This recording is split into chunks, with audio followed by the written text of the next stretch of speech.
Olá, sou Jaqueline Martins, estudante de Psicopedagogia da Uninter. Venho, através desse vídeo, apresentar o nosso quinto encontro sobre funções cognitivas. As funções cognitivas estão ligadas ao processo de aprendizagem. Logo, desde pequeno, as crianças já lidam com este recurso para a execução das atividades. Exemplos: sensação, a percepção, orientação, a atenção e a memória. A linguagem, cálculos, praxias, raciocínio e funções executivas. As funções cognitivas estão ligadas às funções executivas, como a memória, a atenção e a linguagem. A atenção é um processo em que a gente ativa um número limitado de informações e grande quantidade vem através dos nossos sentidos, dependendo muito do nosso interesse. Existem 4 tipos de atenção. Atenção sustentada, que é a capacidade de se manter focado a uma atividade contínua e repetitiva. A atenção seletiva, que é a capacidade de manter o foco através das entradas sensoriais, conhecida como distrações. Atenção alternada, que é a capacidade de lembrar informações e manter o foco enquanto realiza outra tarefa.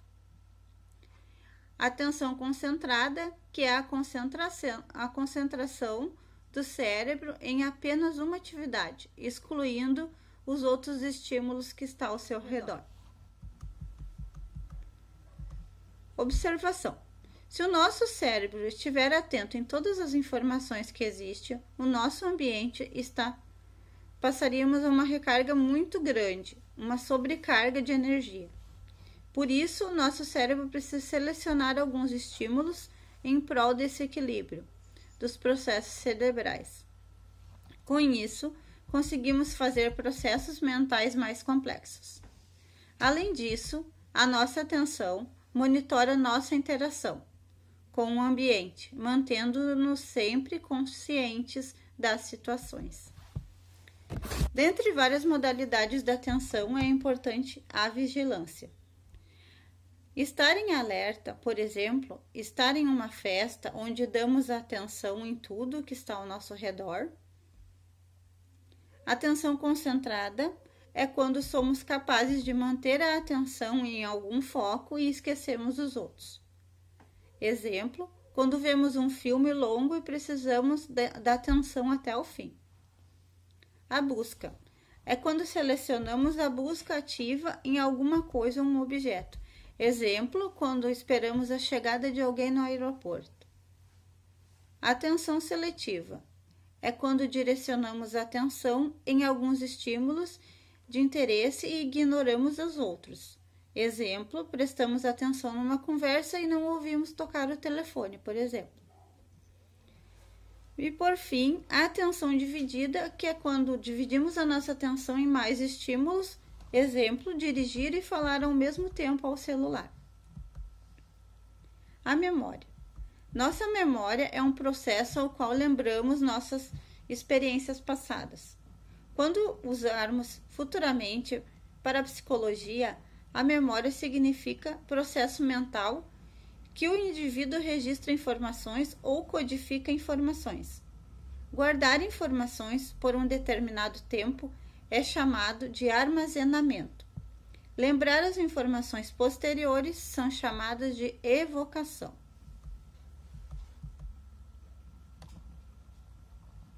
Logo, a memória é muito importante para a aprendizagem, visto que a nossa aquisição de todas as informações aprendidas. Na realidade, gravamos o que aprendemos e lembramos o que gravamos.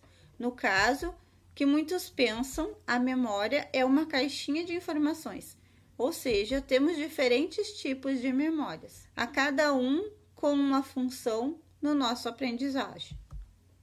Por exemplo, temos a memória de curto prazo ou curta duração, que serve para proporcionar os processos do nosso dia a dia. Tipo de memória de trabalho: é responsável pelas informações durante as tarefas. Exemplo, quando guardamos um número de celular e precisamos discar. Temos também a memória prospectiva, que utilizamos quando precisamos guardar informações que precisaremos lembrar no futuro. Exemplo, lembrar das contas que temos que pagar no dia 10. Essa memória, apesar de ser de curto prazo, precisa muito para a organização e planejamento das nossas tarefas do dia a dia. Conforme as informações vão passando, elas podem ter dois sentidos ou destinos. Um para descartes e a outra para memórias de longo prazo, quando são avaliadas as não importantes. Outras podem durar dias, semanas, anos ou quando estabelece traços mais duradouros. Além dessas, existe a memória declarativa, ou seja, a memória explícita, no qual as informações têm fácil acesso à consciência, como o significado de fatos e eventos. A memória não declarativa ou implícita, que envolve procedimentos como, por exemplo, amarrar os sapatos e dirigir. Outros processos instintivos, como engolir, verdadeiramente não sabemos quando usamos, e muitas vezes não é possível verbalizar com palavras. Temos também a memória semântica. Essa memória buscamos o significado em palavras. Exemplo, o que é justiça? Existe também a memória episódica. Consiste em todas as informações adquiridas sobre um episódio ou acontecimento. Exemplo, o descobrimento do Brasil. O que é a lembrança episódica da data? Eventos ou incidentes pessoais. Exemplo, em que série ou a escola que aprendemos sobre o descobrimento? Ou o que estávamos fazendo quando caiu as Torres Gêmeas. Em algumas informações influenciam diretamente nas nossas memórias, que são emoções. Essas são guardadas tipo o dia do casamento ou aquela aula que foi muito importante, que assistimos. Todas dão um sentido com o que guardamos, o que imaginamos, ou as memórias esquecidas.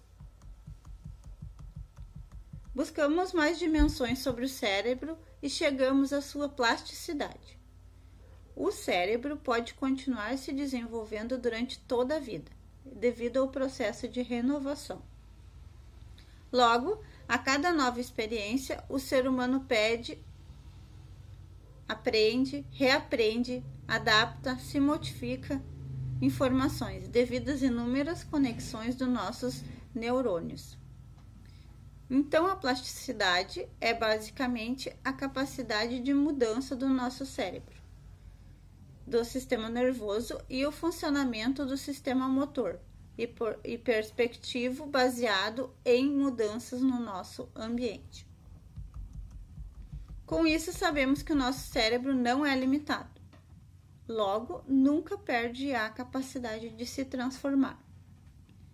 Para Restack, os fatores determinantes para a saúde do cérebro são os pensamentos, as emoções, atos e não leis mecânicas. O cérebro é um órgão dinâmico, sempre aberto a novas adaptações. Então, devemos exercitá-lo para permanecer jovens, pois as células nervosas, quando excitadas, produzem neutrofinas, moléculas que estimulam seu crescimento e reação e trazem à tona questões essenciais para o processo de aprendizagem, memórias, os neurônios e o pensar. A plasticidade cerebral é a maior reorganização neural por estímulos externos, constituído pelo indivíduo. Logo, a aprendizagem é definida por modificações no sistema nervoso central, ou a facilidade que o cérebro tem de sofrer modificações. Tipos de plasticidade cerebral. Desenvolvimento normal, podemos destacar a plasticidade neural, ou seja, aquela que inclui a divisão neuronal ou migração celular. Formação de circuito, morte programada e eliminação de circuito extranuméricos. E com isso, a gente terminou o vídeo de hoje. Muito obrigada a todos.